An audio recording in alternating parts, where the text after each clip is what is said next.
இந்த வீடியோவில் நான் உங்களை திருப்பூர் மாவட்டம் காங்கேயம் பக்கத்தில் உள்ள புகழ்பெற்ற சிவன்மலைக்கு கூட்டிகிட்டு போக போகிறேன். 18 சித்தர்களில் தனித்துவமான சித்தரான சிவவாக்கிய சித்தர் சிவன்மலையில் இன்னமும் வாழ்ந்து வர்றதா சொல்லப்படுது. சிவவாக்கிய சித்தர் தவம் செஞ்ச குகையை கருவறைக்கு பக்கத்தில் இன்னமும் பார்க்க முடியும்.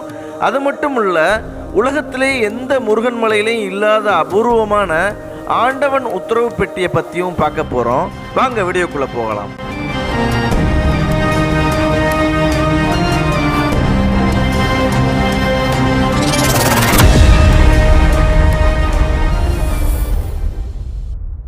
நாங்கள் காங்கேயம் வந்ததுமே விடிய காலையில் சூரிய உதயத்துக்கு முன்னாடி நம்ம கார்த்தி அண்ணனும் தீபா அக்காவும் காங்கேயத்தில் பஸ் ஸ்டாண்டு பக்கம் விநாயகர் கோயில்கிட்ட இயற்கை முறையில் செஞ்ச அருகம்புல், ஆவாரம்பூ, முடவநாட்டு கிழங்கு அப்படின்னு உடம்புக்கு தேவையான மூலிகையை வச்சு சூப்பு கொடுத்தாங்க. எல்லாரும் இன்னைக்கு முழுக்க மலையேற உதவியாக இருந்துச்சு. நீங்களும் காங்கேயம் பக்கம் இருந்தீங்கன்னா மறக்காமல் டேஸ்ட் பண்ணி பாருங்கள். ப்ரோ எப்படி இருக்கு? என்ன குடிக்கிறீங்க? முடக்கத்தான் கீரை. எப்படி இருக்கு? நீங்கள் என்ன குடிக்கிறீங்க? முடவநாட்டு கிழங்கு. நீங்கள் முருங்கைக்கீரை சூப். பாருங்க, நம்ம தமிழரசி அம்மா, பாட்டி அம்மா, வினோத் ப்ரோ. பாட்டி எப்படி இருக்கு? தேங்காய் பாலா. இங்கே பார்த்தீங்களா நம்ம பாட்டியை 2வது ரவுண்டு என்ன ஓடிக்கிட்டு இருக்கு? முருங்கைக்கீரை கொள்ளு, முருங்கைக்கீரை சூப்பு. சிவன்மலைக்கு போக நாங்கள் காங்கேயம் வந்துட்டோம். காங்கேயத்திலிருந்து 5 கிலோமீட்டர் தான். ஆட்டோலேயே போய் இறங்கிட்டோம்.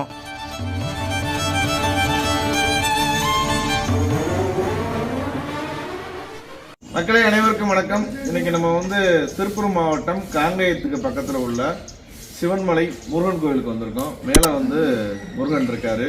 கிட்டத்தட்ட அந்த மலை ஒரு 400 அடி உயரம். 496 படிக்கட்டுகளை தாண்டி நம்ம போய் முருகனை தரிசனம் பண்ண போகிறோம். இங்கே முருகன் மட்டும் இல்லை, 18 சித்தர்களில் தனித்துவமான ஒரு சித்தர் இருக்கார், சிவவாக்கியர்னு. நீங்கள் ஓடி ஓடி ஓடி உட்கலந்த ஜோதின்னு ஒரு பாட்டு, நல்ல ஒரு சிவன் பாட்டு, புகழ்பெற்ற பாட்டு. அது கேட்காம யாருமே இருக்க மாட்டோம். அதை எழுதினவர் சிவவாக்கியர். அப்படிப்பட்ட ஒரு புகழ்பெற்ற ஒரு சித்தர் மேலே இருக்கார். அவரும் கொங்கணவரும் நண்பர்கள். நம்ம அடுத்து ஊதியூரில் இருக்கக்கூடிய கொங்கண சித்தரை பார்க்க போகிறோம். சிவவாக்கியரை பார்த்துட்டு அடுத்து கொங்கண சித்தரை பார்க்க போகிறோம். மேலே நம்ம சிவன் மலையில் இருக்கக்கூடிய முருகனை போய் சூப்பராக தரிசனம் பண்ண போகிறோம். பாருங்கள், கிட்டத்தட்ட நாங்கள் ஒரு 15 பேர்த்துக்கு மேலே வந்திருக்கோம். உங்களுக்கும் முருகனை காமிக்க போகிறோம். வாங்க, சூப்பராக தரிசனம் பண்ணுவோம்.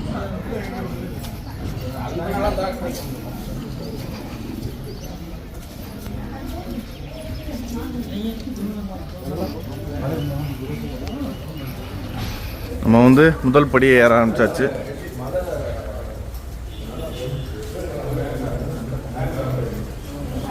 சிவன்மலையில் படியேற ஆரம்பிச்சிட்டோம். கிட்டத்தட்ட நான் ஏற்கனவே சொன்ன மாதிரி 496 படிகள். ரொம்ப சின்ன மலை தான், ஒரு 400 அடி மலை தான். ஆனால் சின்னதாக இருந்தாலும் சொல்லுவாங்கல்ல, சின்னதாக இருந்தாலும் வீரியம் அதிகம். அது மாதிரி இது சின்ன மலையாக இருந்தாலும் ரொம்ப ரொம்ப புகழ்பெற்ற மலை. இலக்கியத்துலேயும் சரி, வரலாற்றுகளையும் சரி, ரொம்ப ரொம்ப புகழ்பெற்ற மலை. இங்கே வராத சித்தர்களே இல்லை. 18 சித்தர்களில் சிவவாக்கியர் மேலே இருக்கார். அவர் ஜீவசமாதி அடைஞ்ச இடம் வேற. ஆனால் இங்கே உள்ள முருகனை, சிவன்மலையில் உள்ள முருகனை அவர் தான் பிரதிஷ்டை பண்ணியிருக்காரு. அதுக்கப்புறம் 10ஆம் நூற்றாண்டில் சோழர்களால் இந்த கோவில் கட்டப்பட்டிருக்கு. ரொம்ப ஒரு புகழ்பெற்ற கோவில், ரொம்ப சக்தி வாய்ந்த கோவில், ரொம்ப தகவல்கள் இருக்குது, வரலாறு இருக்குது. அப்படியே நம்ம படி ஏறும் போதே ஒன்று ஒன்றா உங்களுக்கு சொல்லிக்கிட்டே இருக்கேன்.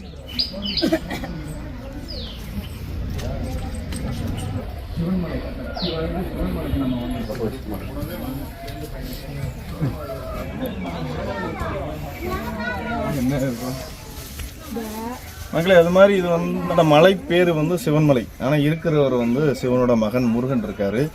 முருகன் வள்ளியை திருமணம் செஞ்சுட்டு நேராக இந்த மலைக்கு தான் வள்ளியோட முருகன் காட்சி கொடுக்குறாரு. அதுவும் திருமண கோலத்தில் காட்சி கொடுக்குறாரு. அது மட்டும் இல்லை, கருவறையில் வள்ளி முருகனோட நம்ம சிவவாக்கிய சித்தரும் கருவறையிலேயே இருக்கார். வள்ளியையும் முருகனையும் வணங்கியபடியே இங்கே சிவவாக்கியரும் உள்ளக்க இருக்கார். சிவவாக்கியர் ஏற்கனவே நான் சொன்ன மாதிரி 18 சித்தர்களில் ரொம்ப ரொம்ப தனித்துவமானவர். அது மாதிரி அவர் உருவ வழிபாட்டையே அறவே வெறுத்தவர்.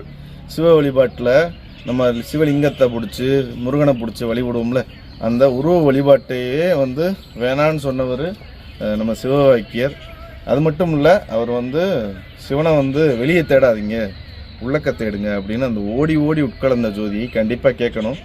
அதில் வந்து ஏகப்பட்ட விஷயங்களை அவர் சொல்லியிருக்காரு. அவர் வந்து 18 சித்தர்கள்லேயே 18 சித்தர்களுமே ஒவ்வொரு விஷயத்தில் வந்து தனித்துவமானதாக இருப்பாங்க. ஆனால் இவர் வந்து அதுலேயுமே ரொம்ப ரொம்ப தனித்துவமானவர். தன்னோட வாழ்க்கையை வந்து முருகனை மாதிரியே, முருகன் எப்படி போய் குறத்தி பெண், அதாவது வள்ளியை திருமணம் பண்ணாரோ அதே மாதிரி சிவவாக்கியரும் ஒரு குறத்தி பெண்ணை கல்யாணம் பண்ணி இல்லற வாழ்க்கையில் ஈடுபட்டு வாழ்ந்தவர். அது மட்டும் இல்லாமல் அவர் வந்து அந்த பொன் பொருள் அதுக்கெல்லாம் துளி கூட ஆசைப்படாதவர். எல்லாமே வந்து இங்கே இருக்கும் போது எதுக்கு வெளியே தேட அப்படின்னு நினச்சவர். ரொம்ப ரொம்ப எனக்கு ரொம்ப ரொம்ப நெருக்கமான சித்தர்களில் சிவவாக்கியர் ஒருத்தவர். அவரை போய் பார்க்குறது தான் எனக்கு ரொம்ப ரொம்ப சந்தோஷம். முருகனை நம்ம எல்லா இடத்துலையும் பார்க்குறோம், முருகன் இல்லாத இடமே இல்லை. ஆனால் சிவவாக்கியர் இங்கே இருக்கார், அது ரொம்ப எனக்கு சந்தோஷம். அதை வந்து உங்களுக்கு காமிக்க போகிறேன்னு நினைக்கும் போது இன்னும் ரொம்ப சந்தோஷமாக இருக்குது. வாங்க அப்படியே போயிட்டு நம்ம சிவவாக்கியரையும் முருகனையும் வள்ளியும் பார்ப்போம்.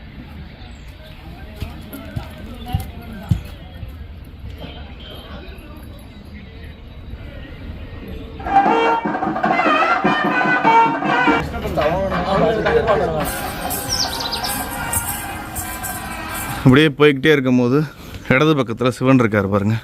நீங்கள் லிங்கம் இல்லைன்னு பார்க்காதீங்க, ஐயாவோட பாதம் இருக்கு.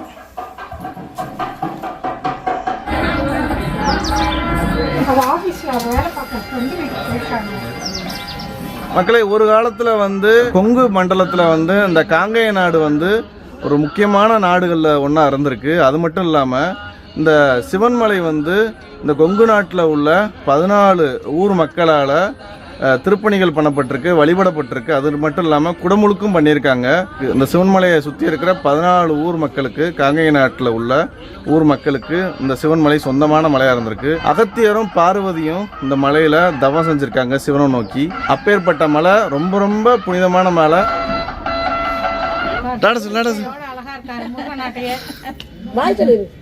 அங்கே போய்கிட்டே இருக்கோம்.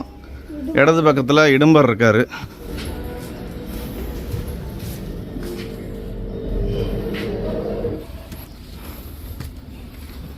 அப்படியே இந்த 496 படிகளும் ஏறி வரும்போது அங்கே வந்து மண்டபங்கள் இருக்குது.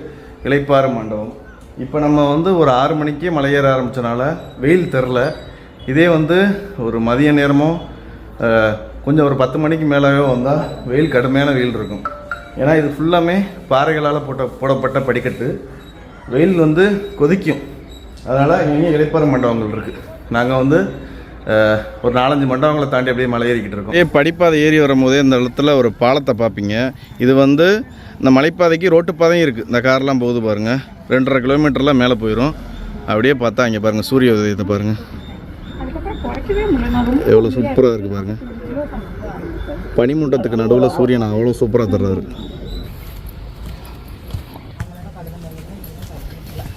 கிட்டத்தட்ட நம்ம 496 படிக்கட்டுகளை கடந்து மலை உச்சிக்கே வந்தாச்சு. இப்போ நம்ம பார்க்குறது தான் லாஸ்ட்டு மண்டபம். இதுக்கப்புறம் கோவில் தான்.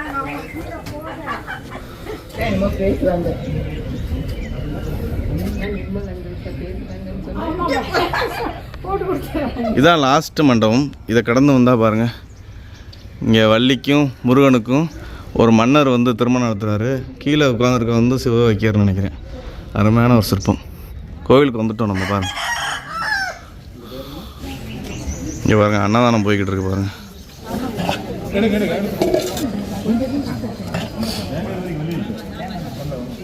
அன்னதானம் கொடுத்துக்கிட்டு இருக்காங்க.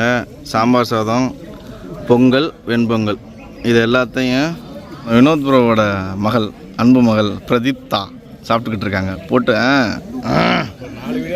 தமிழரசி அம்மா, விக்டோரியா பாட்டி, நம்ம கோயம்புத்தூர் அருணாதேவி காக்கா, மோத்த காமிங்க, ராகவ கோபாலன் அவ பையன், எல்லாரும் சாப்பிட்டுக்கிட்டு இருக்கோம்.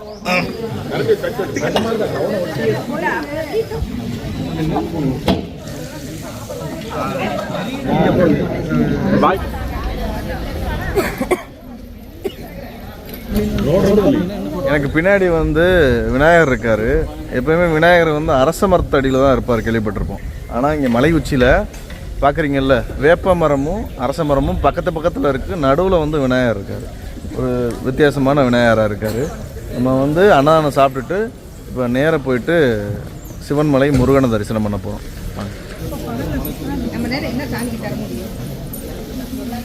மக்கள் வேண்டுதலுக்கு சேவலை விட்டுருக்காங்க. இது பாருங்கள், பயப்படாமல் எப்படி நிற்கிதுன்னு பாருங்கள்.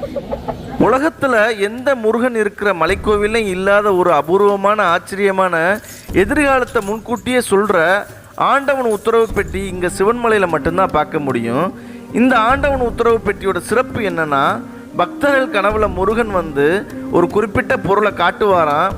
மறுநாள் அந்த பொருள் வைக்கலாமா வேண்டாமான்னு சிவன்மலை முருகன்கிட்ட பூ போட்டு பார்த்து முருகன்கிட்ட இருந்து உத்தரவு வந்தால் அந்த பொருளை கொடிமரத்துக்கு பக்கத்தில் இருக்கிற இந்த ஆண்டவன் உத்தரவு பெட்டியில் வச்சு தினமும் பூஜைகள் நடத்துவாங்களாம்.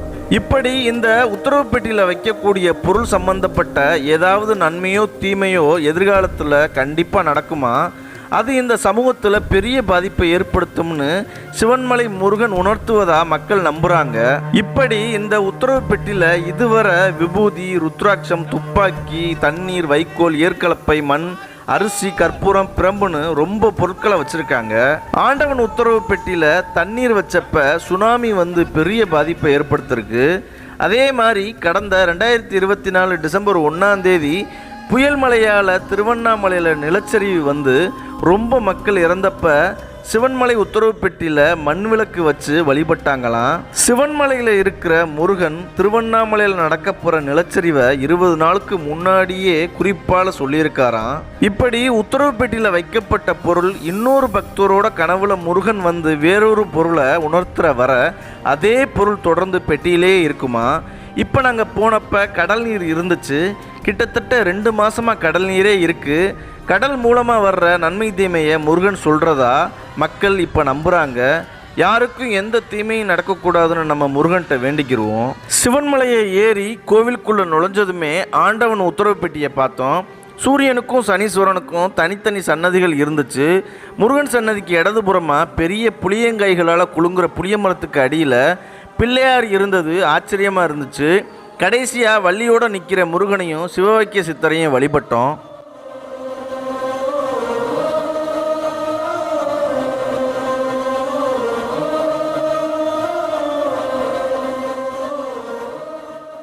இதுதான் துரட்டி மரம், இந்த கோவிலோட சிவன்மலையோட தல விருட்சம். இங்கே பார்க்குற இந்த துரட்டி மரங்கிறது ஒரு சாதாரண மரம் கிடையாது. கொங்கு நாட்டில் உள்ள எல்லா முக்கியமான கோவில்களில் ஃபுல்லாக இது தல விருட்சமாக இருக்கும். இந்த மரத்தோட இலையிலிருந்து வேறு வர எல்லாமே வந்து மூலிகை, சித்த வைத்தியத்தில் பயன்படுத்தக்கூடிய மூலிகை. இதை வந்து ப்ராப்பராக பயன்படுத்தணும், இல்லாட்டி வந்து உங்களுக்கு கிட்னி ஃபெயிலியரில் கொண்டு போய் விட்டுரும். இது வந்து ஃபுல்லாமே நான் சொன்ன ஒரு பாகமும் சுத்தமான ஒரு மூலிகை. ஆனால் வந்து சித்த மருத்துவர்களை மட்டும் கையாளப்படக்கூடிய மூலிகை, அபூர்வமான மூலிகை துரட்டி மரம்.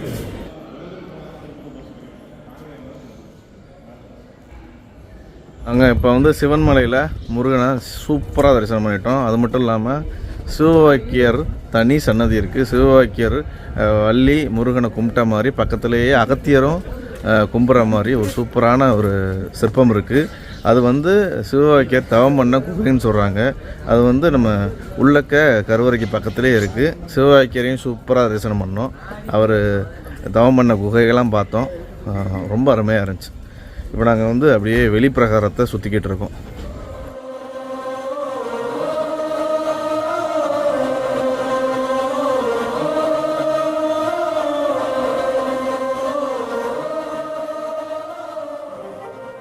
மக்களை பாருங்கள், சிவன்மலையில் பாருங்கள், தேசிய இந்து திருக்கோயில்கள் ஃபவுண்டேஷன் மூலமாக இங்கே வந்து உழவார பணி நடந்துக்கிட்டு இருக்குது. 3வது வாரம் நடந்துக்கிட்டு இருக்குது. இவங்க தொடர்ந்து 8 வாரங்கள் சிவன்மலையில் இருக்கக்கூடிய எல்லா குப்பைகளையும் நெகிழி பைகளையும் சுத்தம் பண்ணிக்கிட்டு இருக்காங்க. சூப்பராக பண்ணிக்கிட்டு இருக்காங்க. இவங்களுக்கு கண்டிப்பாக நம்ம வந்து ஆதரவு கொடுக்கணும். இவங்க டீமில் நீங்களும் சேர்ந்து உழவார பணி பண்ணணும்னா கீழே நம்பர் இருக்குது பாருங்கள், அவங்கள்ட்ட கால் பண்ணிங்கன்னா உழவார பணி நம்ம புகழ்மிக்க அந்த சிவன்மலையில் பண்ணலாம். அவங்களுக்கு வந்து எல்லோரும் ஒரு வாழ்த்துக்கள் சொல்லுங்கள். அவங்க தொடர்ந்து இந்த சிவன்மலையில் இருக்கக்கூடிய முருகனுக்கும் சிவவாக்கியருக்கும் இன்னும் ஏகப்பட்ட சித்தர்களுக்கும் அவங்க பண்ணுற அந்த தொண்டு வந்து சிவன்மலைக்கே பெருமை இவங்க பண்ணுறது. ரொம்ப நன்றி, ரொம்ப நன்றி. வரும் ஆன்மீக அன்பர்கள் அனைவரும் குறைந்தபட்சம் ஆலயத்தை தூய்மையாக வைத்துக் கொள்ளுமாறு வேண்டி விரும்பி கேட்டுக்கொள்கிறோம். ஆலய தூய்மை, ஆத்ம சேவை, மன நிம்மதி, மக்கள் வளர்ச்சி. நன்றி. தேசிய இந்து கோயில் ஃபவுண்டேஷன் சார்பாக திருப்பூர் மாவட்டம் தங்கவேல். இந்த சிவன்மலையில் கிட்டத்தட்ட 10 டன்னுக்கு மேலே குப்பைகளை வந்து இந்த டீம் எடுத்திருக்காங்க. மலைக்கோவில் இருந்துச்சுன்னு வச்சுக்கோங்களேன், மலைகள் சுத்தமாக இருக்கணும், அடுத்த தலைமுறைக்கு நம்ம வந்து அதை பாதுகாப்பாக வச்சுட்டு போகணும்.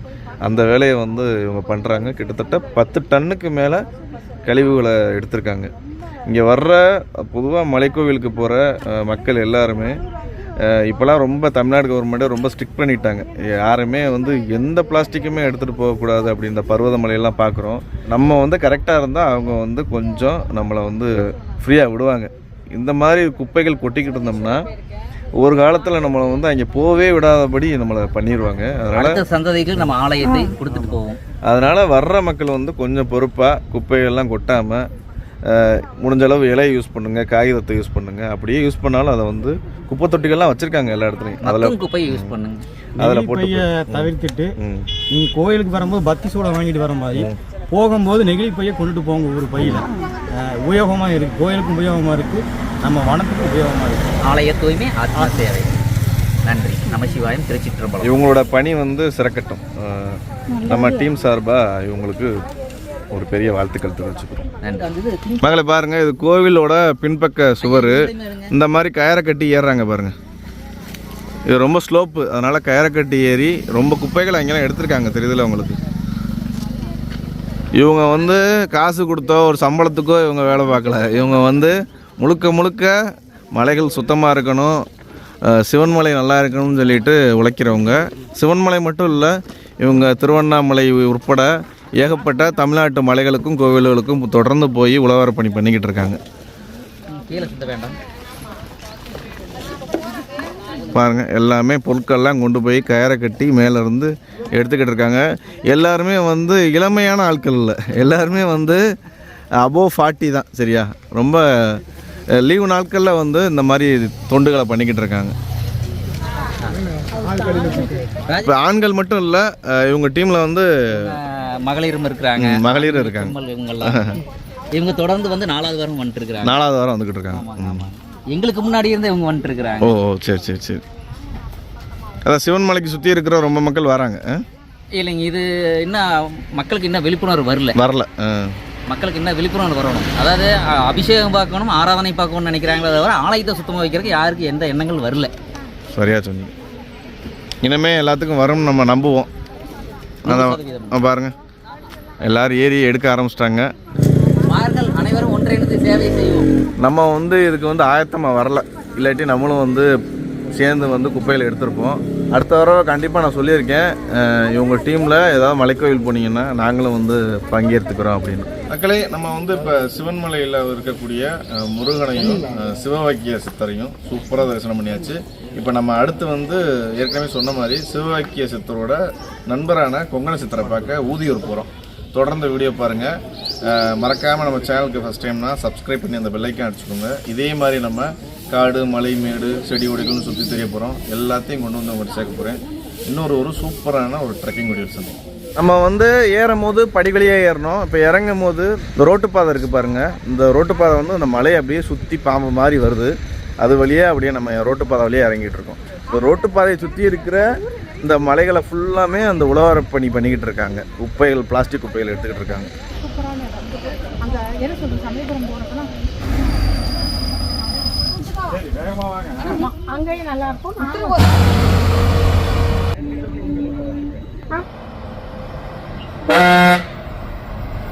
சிவன்மலை வந்தீங்கன்னா கண்டிப்பாக வந்து இறங்கும் போது இந்த ரோட்டு பாதையில் இறங்குங்க. ஏன்னா இந்த ரோட்டு பாதை வந்து இந்த மலையவே வந்து ஒரு சுற்றுதா கிரிவலம் போன மாதிரியும் ஆயிரும். அதனால் சொல்கிறேன், சிவன்மலை வந்தீங்கன்னா படிப்பாதை வழியாக போயிட்டு அவர் தரிசனம் பண்ணிவிட்டு இறங்கும் போது ரோட்டில் இறங்குங்க. கிரிவலம் போனால் ஒரு ஃபீல் கிடைக்குது. கிரிவலமும் இருக்குது, நம்ம அதையும் என்னைக்காவது வந்து நம்ம கிரிவலம் பண்ணுவோம்.